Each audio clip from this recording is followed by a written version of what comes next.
पाकिस्तानी मारूफ अदाकारा ने पैसे की खातिर अपने बाप की उम्र के अदाकार से शादी कर ली। नाम जानकर आप हैरान रह जाएंगे।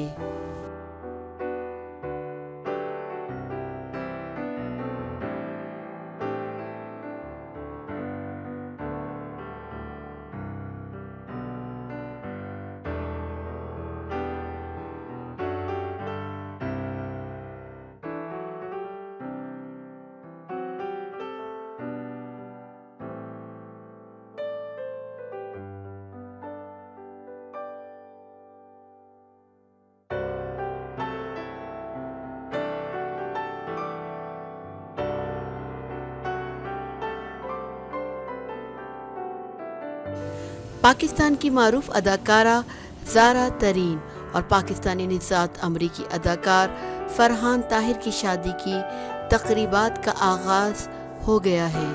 गुज़िश्ता शब अदाकारा ज़ारा तरीन और फरहान ताहिर की मेहंदी की तकरीब मुनक़्क़िद की गई थी, जिसकी तस्वीर और वीडियोज़ सोशल मीडिया पर ज़ेरे गर्दिश हैं।